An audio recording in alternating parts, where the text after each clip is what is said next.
নমস্কার, আপনারা দেখছেন ইন্ডিয়া 365 ডেজ নিউজ। সত্যের সাথে সাধারণের পাশে।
बहुत प्यार करते हैं उन्हें।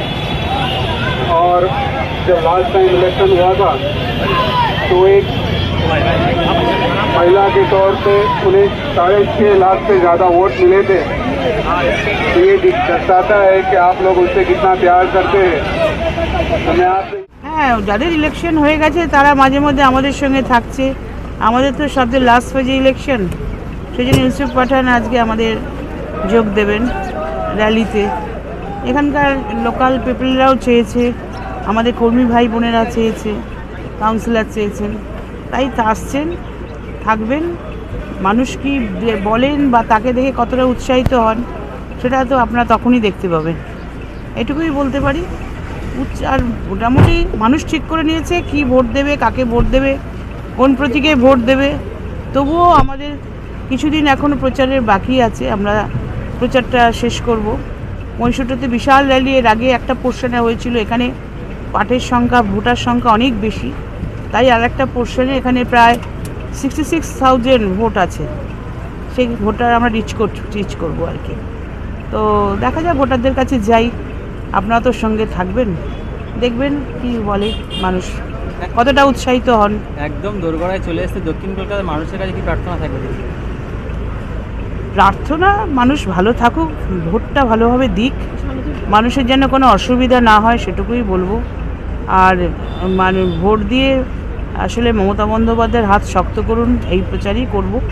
আর মমতা বন্দ্যোপাধ্যায়ের সিট সংখ্যা যত বেশি পাবেন, তৃণমূল কংগ্রেস যত বেশি পাবে, তত বেশি কিন্তু আগামী দিন লড়াইয়ের ক্ষমতা তাকে তত বেশি দেওয়া হবে বা তার হাত শক্ত করতে হবে, যাতে এই বঞ্চনা, যে বাংলার মানুষ বঞ্চিত হচ্ছে, এই বঞ্চনার বিরুদ্ধে তিনিই তো একমাত্র লড়াই করছেন, তাই তার হাত শক্ত করতে হবে। এটাই মানুষের কাছে বার্তা, এবং মানুষকে সেটাই বলতে হবে যে বাংলায় আমরা শান্তিতে আছি, ভালোই আছি। আপনারাও সাধারণ মানুষ যারা তার প্রকল্পগুলো থেকে উপকৃত হচ্ছেন, তারাও যাতে আগামী দিন আজকে মানুষ যারা তার সঙ্গে থাকেন, সেই অ্যাপ্রোচই আমরা দলীয় তরফ থেকে করব। আমরা প্রায় শেষ পর্যায়ে পৌঁছেছি। আমরা দক্ষিণ কলকাতার 60টা ওয়ার্ডই র্যালি, 59টা ওয়ার্ডই আমরা র্যালি করেছি।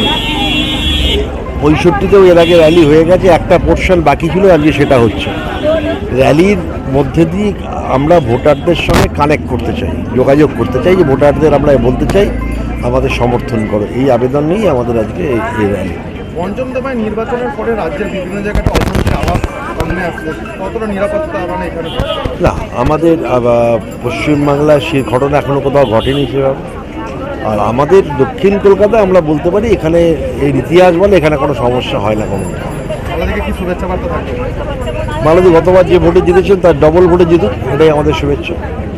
গত আপনার কয়েকদিন আগে 18 তারিখে আমরা ওপারে আমাদের র্যালি করেছি মালদীকে নিয়ে। আজকে এপারেও আমরা তিলজলা রোড এবং মসজিদবাড়ি শিবতলা লেনে আমরা আমাদের প্রার্থী মালদার সমর্থনে তাকে নিয়ে আমরা আজকে এই রোড শো করবো। এতে সামিল হচ্ছেন আমাদের ইউসুফ পাঠান সাহেব, যিনি বহরমপুর কেন্দ্রে আমাদের প্রার্থী ছিলেন তৃণমূলের। এছাড়াও দেবাশিস কুমার সাহেব থাকবেন, আমাদের লোকাল কাউন্সিলর নিবেদিতা শর্মা থাকবেন। আমাদেরকে কি শুভেচ্ছা বার্তা থাকছে?